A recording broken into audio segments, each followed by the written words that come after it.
नमस्कार, मी आपल्या सर्वांचा मित्र अक्षय ताटे। खरं तर कालची मुलाखत सर्वांनीच बघितली, खूप छान रिस्पॉन्स दिलाय। रेल्वेच्या मुलाखतीमध्ये अनेकांचे प्रश्न होते आणि त्याच प्रश्नांची उत्तरं देण्यासाठी स्वतः डॉक्टर भागवत कराड सर परत एकदा आले आहेत। आपल्या सर्वांच्या मान ठेवून ते आले आहेत आणि रेल्वेचे जे तुमचे प्रश्न आहेत तेच प्रश्न, मोजके 5 प्रश्न जे आपल्या तरुणांनी विचारले त्याविषयी आपण चर्चा करणार आहोत। खरं तर धन्यवाद सर, तुमची मुलाखतही छान झाली होती। नमस्कार। आपल्या तरुणांचे काही प्रश्न आहेत, त्यातला सगळ्यात प्रश्न आहे झोन आणि डिव्हिजनचा।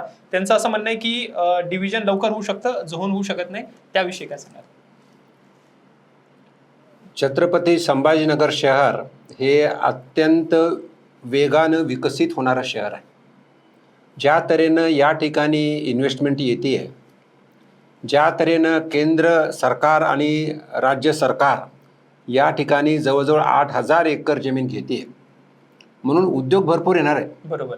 म्हणून आपण मागणी करताना झोनचीच मागणी केलेली आहे आणि डिव्हिजन करतात त्याच्यात वेगळे डिव्हिजन्स होतील।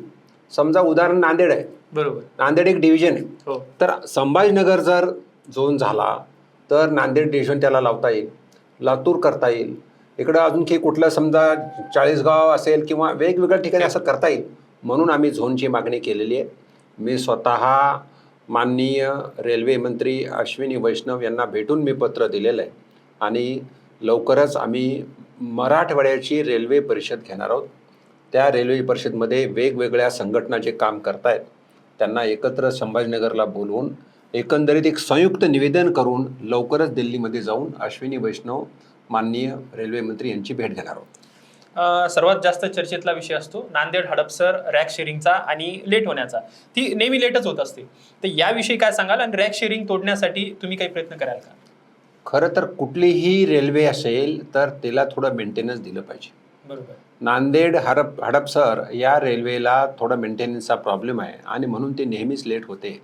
तर या बाबतीत जे जनरल मॅनेजर जे रेल्वेचे आहेत हो, किंवा त्यांचे कन्सर्न अधिकारी यांना भेटून ह्याचं लेट कशी होणार नाही त्यासाठी आम्ही प्रयत्न करू आणि संबंधित अधिकाऱ्यांना केंद्र शासनातर्फे सूचना देऊन याचा जो लेट प्रवास चालतो तो होऊ देणार नाही।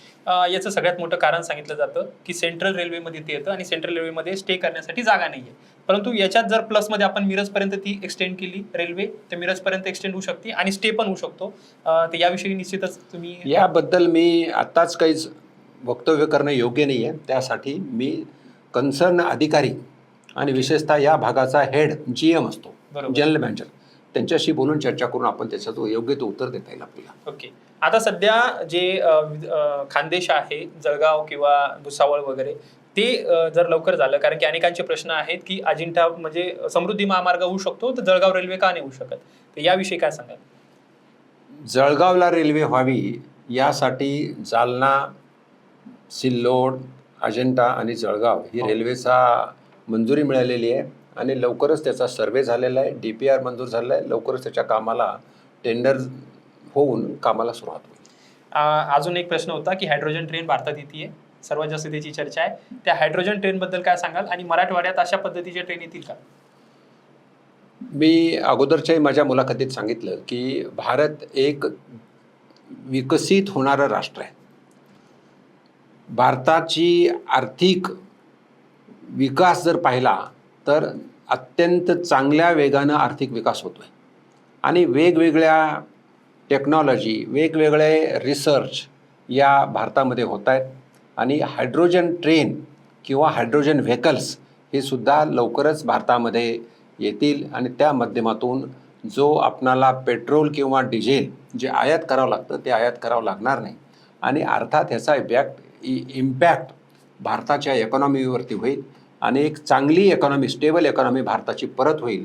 म्हणून हायड्रोजन ट्रेन असेल, हायड्रोजन व्हेकल्स असतील, लवकरात लवकर भारतामध्ये सुरू झाल्या पाहिजे या मताचा मी आहे। सध्या आता वारीचा उत्सव आहे, सर्वांना पंढरपूरच्या वारीला जायचं आहे, परंतु मराठवाड्यातनं नांदेडवरनं किंवा परभणीवरनं पंढरपूरला जाण्यासाठी ट्रेन देण्यासाठी नकार दिला जातोय किंवा भेटत नाहीये। तर एक एक्स्ट्रा ट्रेन किंवा एक्स्ट्रा लाईन जर किंवा डब्बा मिळाला तर तिकडल्या प्रवाशांना स्वतः पंढरपूरला जायला त्रास होणार नाही वारकऱ्यांना, याविषयी काय सांगा?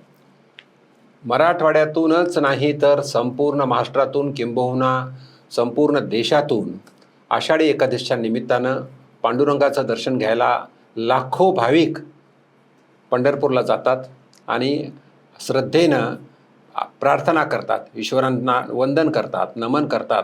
हा वारकऱ्यां संप्रदाय प्रामुख्यानं मोठ्या संख्येनं असतो आणि त्यासाठी ट्रेनची गरज आहे. खरं तर माझ्याकडं असं कोणी म्हणलेलं नाही आहे, पण नेमकं कुठून ट्रेन असावी आणि त्यासाठी मी प्रयत्न करेन.